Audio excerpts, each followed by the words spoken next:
Hello, and welcome to this video. In this video, we are going to go through the thermonuclear reactor. So previously we looked at fission, we looked at the process of fission and how that's going to occur. We looked at how we can induce it. Then we said we're going to have to look in a separate video at how do we actually get this to be safely executed on a large scale level. And the way we do that is we induce fission in a thermonuclear reactor. So I've taken a diagram here from the AQA A-level textbook so that you can reference this for yourselves along with this video. And so the purpose of this video is to go through each point of this thermonuclear reactor, explain how each section of this works and why we need it, and then look at some safety features of the thermonuclear reactor and how can we make it safe to perform in everyday life. So let's first start in this section here. We're going to just start by looking at this section. So this is where all the fission happens, okay? Because in this section we have the things which are the control rods, the fuel rods, the reactor core, and the steel vessels and things such as this. We first need to look at what is the purpose of a control rod, what is the purpose of a fuel rod, what is the purpose of the moderator. Okay, because as you can see from this part here, we say we have water is a moderator and a coolant. So what actually happens in this? Well, the first and probably the most important one here is the fuel rod. The fuel rod is a source of uranium. The purpose of the fuel rods is they inject uranium, or they contain uranium, or we're going to call it the fissile material. So they contain the fissile material, and the fissile material just refers to essentially the uranium, right? So the uranium, whichever element that we're putting in this that is going to undergo this fission interaction. The fuel rods are inside this steel vessel in order to contain the fissile material, release them so that they can actually undergo this fission reaction. Now the control rods have a very important job. The control rods, as you can probably see in this, aren't fully plunged into this reactor. They can actually move forwards and backwards. They can be pulled out if they needed to. They can be pushed further in if they needed to. That's because the purpose of a control rod is to absorb any excess neutrons. Okay, so we said in the previous video that an excess neutron that's coming out is going to increase the fission that's occurring exponentially, which means that we're going to end up with very dangerous amounts of radiation being produced. The purpose of this control rod is that they, usually made of boron or something like this, their whole purpose is they absorb the excess neutrons without undergoing a fission reaction. Okay, so this basically, the whole point of control rods is to prevent the chain reaction becoming uncontrollable. Okay, so they will still allow electron or neutrons to be emitted, but they kind of ideally want to narrow it down so we only have one neutron per fission.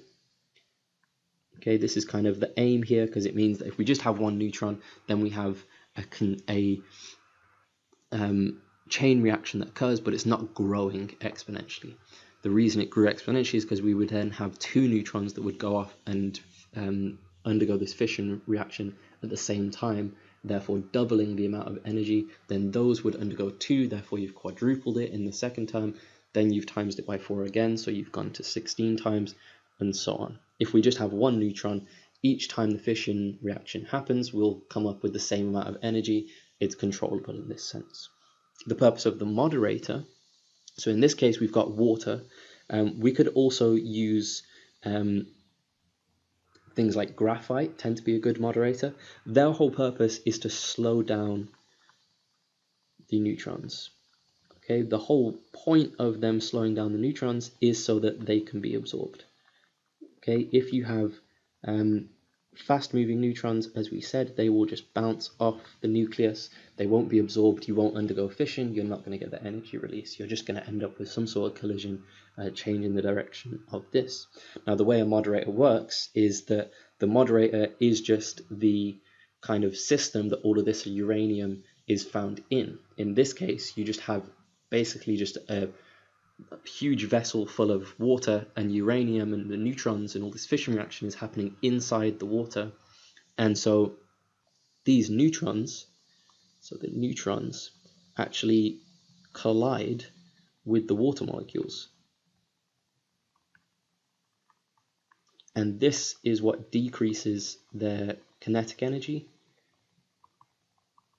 and therefore decreases their speed. So they end up moving slower so that they can actually be absorbed and fission reactions can occur. And this is the main point of this thermonuclear reactor. We want to provide some sort of safe way that this can happen, that we can monitor. The way we monitor it is basically just by using these control rods to be able to control the amount of neutrons that are carrying on, and it basically allows us to control this level of the chain reaction that's occurring. Now, once this all happens, we now have to move on from this section, and the rest of these sections aren't anything to do with a nuclear physics mindset anymore. This is just general generators. All of this energy that's being produced in the fission is going to be produced as heat energy. Okay, and that heat energy, we know heat is going to rise. So heat rises, it goes through this tube here, so it travels around this tube. This container here is a pressurizer. We don't need to know too much about the pressurizer, other than the fact that you've got basically water that's been boiled by a fission reaction. The whole point of this pressurizer is to increase the pressure, to increase the temperature even more. And so this basically, if we were to put it into a simplified version, this increases the temperature further. And if we increase the temperature further, this is when we get to steam. What happens then is we have this amount of heat that comes through into this heat exchanger, is then there is water traveling through this tube. Okay, it starts as the cold water coming in at the bottom. As we've got all of this heat here, we know the heat is going to transfer from the hot area to the cold area.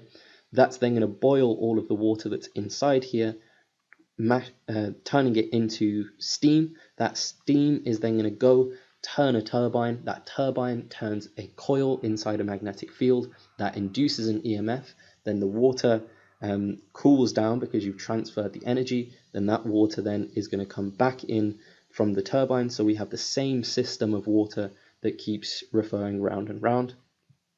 And this container here, as soon as we've actually lost the energy from all of the heat up here, it will then fall because it cools down.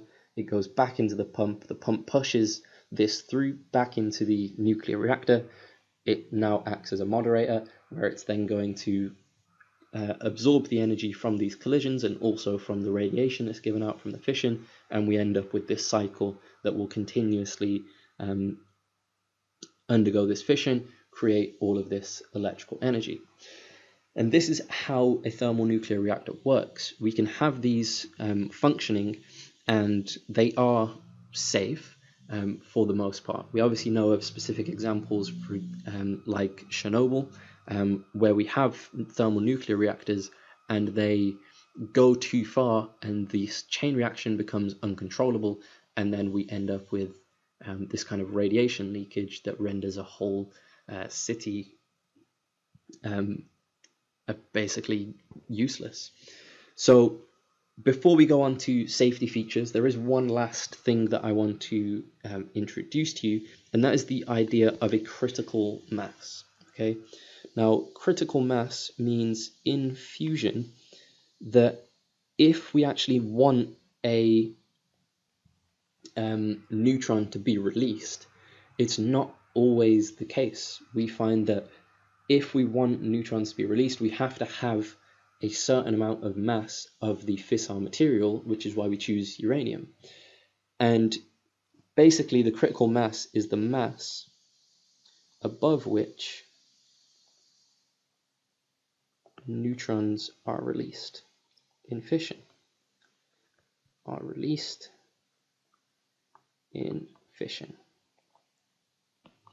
Okay, so at the critical mass or above the critical mass, it means that when that fissile material, that fuel, undergoes a fission reaction, it will emit further neutrons, which will then allow this reaction to continue. If we ended up with a fission reaction where we have a material that is below the critical mass, we end up with a single fission reaction, then we're done, right? Our neutrons are then used up, we've released a fixed amount of energy, we can't go any further. That is not useful. All of the fissile material, the fuel that we have, has to have a mass above the critical mass. And this is why we use uranium most of the time, because it is easy to undergo fission and it has a mass above the critical mass. Okay, now let's continue from here and look at the safety features of a thermonuclear reactor. So I'm going to scroll down, but I am going to refer back to this at some point. So now we need to look at safety features. The first safety feature we have already looked at, which is the control rods. Okay, the control rods are remotely controlled,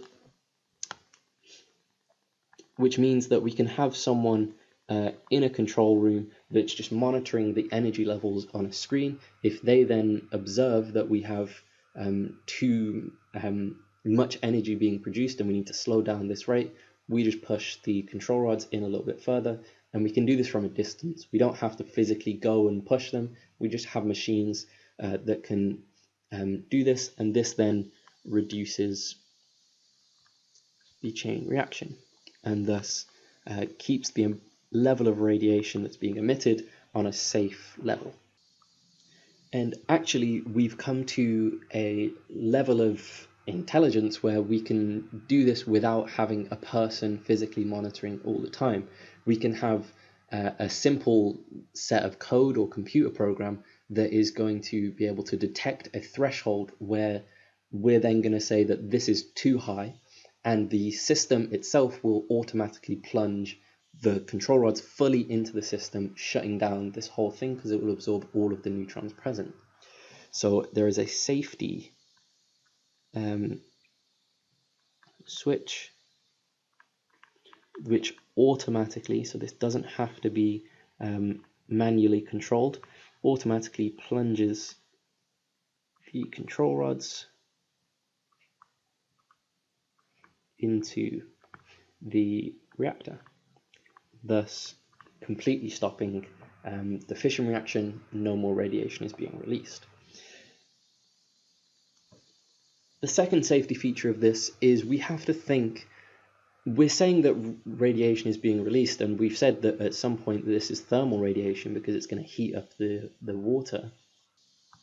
But that isn't the only type of radiation that's coming out of uranium. Even before it goes into a fission reaction, uranium is naturally a radioactive substance. It has 92 protons and 235 nucleons, which means uranium 92, 235, this isotope of uranium will naturally emits both alpha and beta radiation as well. So we need some sort of material around the outside of this vessel that's containing all of the uranium to be able to stop this alpha and beta from actually coming out of this reactor. So what we have, as we've referred to, is we have a steel vessel. Okay, so all around this, if we go back up to here, we have these steel vessels all around the edge of these containers, and their whole purpose is to absorb any the steel vessel absorbs any alpha and beta particles, meaning that even if we have someone at the control center in a nuclear reactor, they aren't going to be flooded with alpha and beta particles coming out of this thing, even if they get very close to the walls, because we have that steel vessel that is preventing that. Along with this, though, we know that this uranium 235 or anything from there that is going to emit radiation will also emit gamma radiation. Now, a steel vessel isn't going to stop gamma radiation. Granted, it will probably decrease its intensity by some amount, but it can't absorb it. And that's why we have this whole nuclear reactor is kind of cased in a thick concrete wall, because the thick concrete wall can absorbs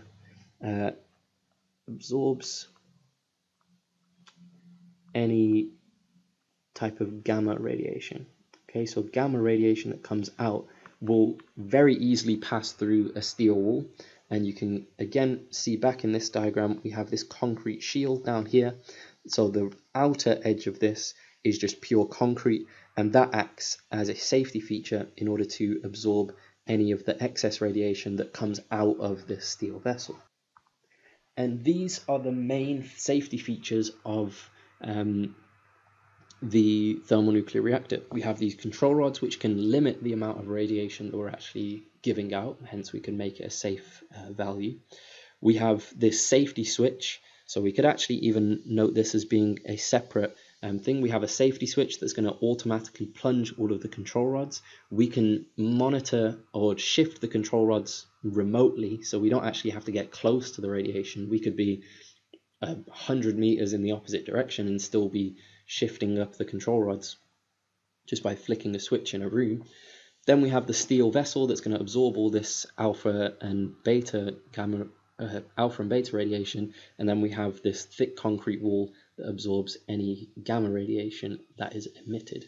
You can be asked questions about the uses of thermonuclear reactors, and especially the uses of control rods, fuel rods, and moderators. Critical mass is something that does come up, but it's not a very common question. I obviously recommend that you know what it is, but it's fairly straightforward to understand that it's just a minimum mass in order for a neutron to be released in a fission reaction. And this is thermonuclear reactors, so thank you for watching.